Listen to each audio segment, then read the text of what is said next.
পশ্চিমবঙ্গের জেলখানা তৃণমূল নেতাদের জন্য 5 স্টার হোটেল। আমাকে হারানোর জন্য দাঙ্গা করানোর কথা বলা হয়েছিল হুমায়ুনকে, সেটাও জানাজানি হলো, এটাও জানাজানি হলো। এই সুদীপ্ত সেনের কাছ থেকে কারা কারা টাকা খেয়েছে তৃণমূলের নেতারা, তার মধ্যে মমতা ব্যানার্জিও ছিলেন। অনুপ্রবেশকারী হতে পারে, থাকতে পারে, কিন্তু কোথায় সেটা বার করার দায়িত্ব কার? কেন্দ্র, রাজ্য সবাই মিলে বার করুক। কেন্দ্রীয় বাহিনী ভোটের দিনটা হয়তো ভোট দেওয়ার ব্যবস্থা করবে, কিন্তু তার আগে টিএমসি বাহিনীরা বাড়ি বাড়ি গিয়ে ধমক মারছে যে ভোটের দিন যদি কংগ্রেসি ভোটার বাড়ি থেকে পার হও তাহলে ফল ভালো হবে না। সারা বাংলায় বমি তো আছে, আর কি আছে? বোমার শিল্প সারা বাংলায় বিস্তৃত। বাংলার মানুষ আগামী দিনে সিদ্ধান্ত নেবে কাকে হারাবে, কাকে জেতাবে। দেখুন, সুদীপ্ত সেনের সঙ্গে মমতা ব্যানার্জির সম্পর্কের কথা অনেক আগে আমরা জানি। ঢেলো পাহাড়ে কালিম্পং এর যে সমঝোতা হয়েছিল, যে টাকা ব্যবস্থা করার দায়িত্ব নিয়েছে সুদীপ্ত সেন, সেই টাকায় মমতা ব্যানার্জি ভোট করেছে, আমরা সবাই জানি। 2011 সালের ভোটে সবাই জানি আমরা, তার দলের লোকরাও জানে। তার দলের মুখপাত্র টিভিতে বসে বসে বলতো যে এই সুদীপ্ত সেনের কাছ থেকে কারা কারা টাকা খেয়েছে তৃণমূলের নেতারা, তার মধ্যে মমতা ব্যানার্জিও ছিলেন। এটা কেউ অজানা নয় আমাদের কাছে। মাঝখানে কি হলো, সুদীপ্ত সেন জেল খাটলো, আর যাদের জেল খাটার কথা তারা বাইরে কোটিপতি হয়ে গেল।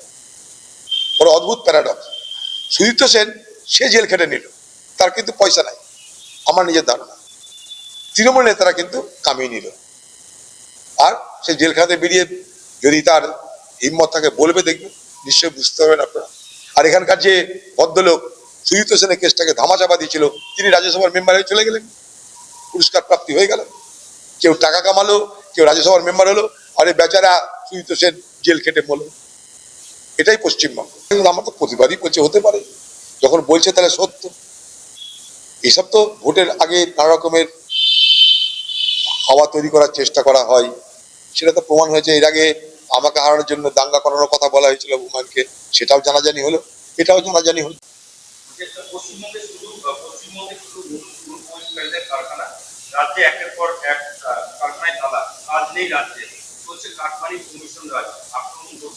এ তো অনেক পুরনো কথা, আমরা তো বলেই চলেছি এ কথা।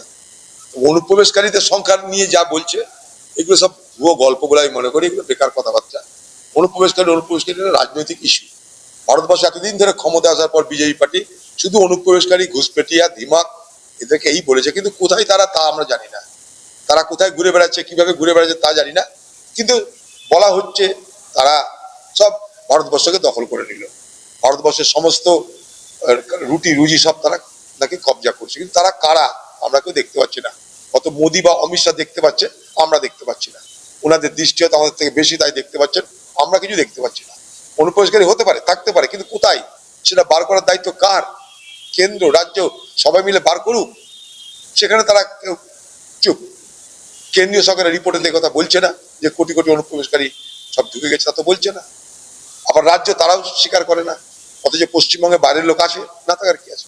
সবাই জানি আমরা আছি, এপার বাংলা ওপার বাংলা মেলামেশা, সবাই জানি আমরা আছি। এটা এখানকার খুব সাধারণ ঘটনার মধ্যে পড়ে।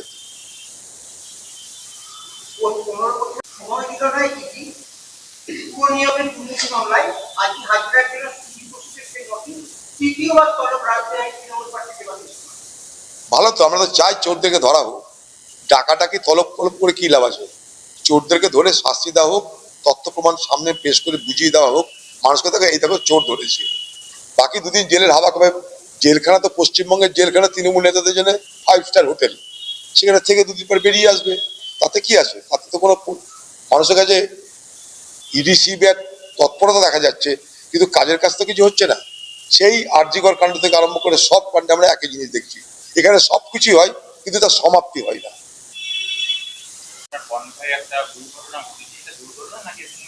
দেখুন, আমি তা বলতাম না। আমি জানি আমার গাড়ির সাথে কনভয় যাচ্ছিল, একটা ট্রাক এসে কনভয়ের আমাদের এসকর্ট গাড়িকে মারলো, তার পিছনে আমি ছিলাম। বাকি পুলিশ তদন্ত করে দেখবে। আমি হাওয়াবাজি করতে পারবো না। দুর্ঘটনা, ষড়যন্ত্র, বাংলাদেশি, সিবিআই, এই আইএসআই এসব বলতে পারবো না। পুলিশ তদন্ত করবে, দেখবে। তবে পুলিশের তদন্তে আমার ভরসা নাই। পুলিশ এখানে কিছু করছে না, করবেও না।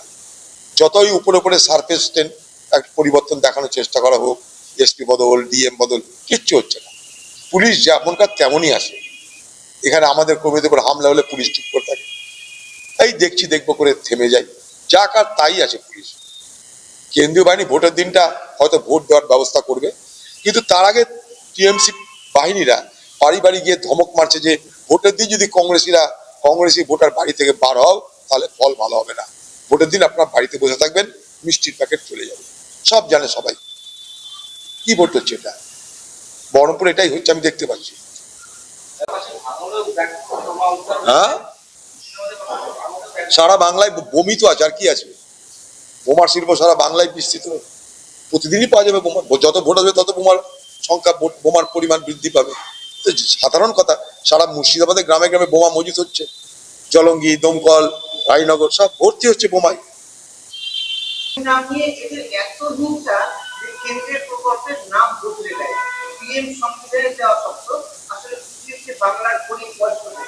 বাংলার লাভ কি পিএম নামে নয়, পিএম সিএম মিলে কাজ করলে বাংলার কাজ।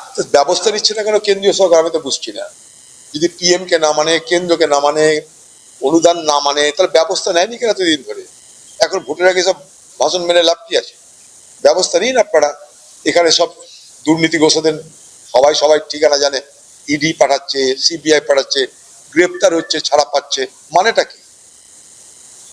মানেটা এইটাই যে এখানে মুখে অনেক কথা বলা হয়, কাজে কিছু করা হয় না।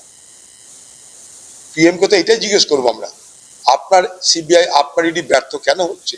এই বাংলার দুর্নীতির বিরুদ্ধে সব থেকে বড় হাতিয়ার তো ইডি, সিবিআই, তারা বারবার ব্যর্থ হচ্ছে কেন? ইডিয়েটে রূপান্তরিত হয়েছে কেন?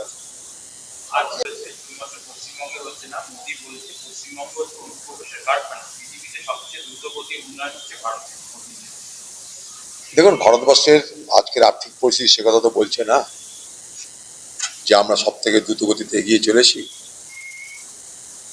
যদি অনুপ্রবেশকারীদেরই দেশ হয় পশ্চিমবঙ্গ, তাহলে সে অনুপ্রবেশকারী কারা? এসআর তো হয়ে গেল, আমরা জানতে পারলাম না। হ্যাঁ, বাংলায় নিশ্চয়ই পিছিয়ে আছে। ভারতবর্ষে যেগুলো অগ্রগামী দেশ, এই রাজ্য, তার মধ্যে পশ্চিমবঙ্গের স্থান নেই। পশ্চিমবঙ্গের স্থান নিচের দিকে। পশ্চিমবঙ্গ আজ পরিযায়ী শ্রমিকদের সরবরাহ কেন্দ্র হয়ে গেছে। এটা তো প্রমাণ করে যে পশ্চিমবঙ্গ পিছিয়ে, অভাব, দারিদ্রতা বৃদ্ধি পাচ্ছে পশ্চিমবঙ্গে। তাই একদিকে পশ্চিমবঙ্গের শিল্প, কলকারখানা বন্ধ হয়ে যাচ্ছে, তার পাশাপাশি পরিযায়ী শ্রমিকদের সংখ্যা বাড়ছে, এবং পরিযায়ী শ্রমিকরা আজকে ভারতবর্ষের বিভিন্ন রাজ্যে, বিভিন্ন জেলায়, বিভিন্ন শহরে রুটি রুজি পেট চালানোর জন্য, রোজগারের জন্য আজ সর্বত্র তাদেরকে দেখতে পাওয়া যাচ্ছে।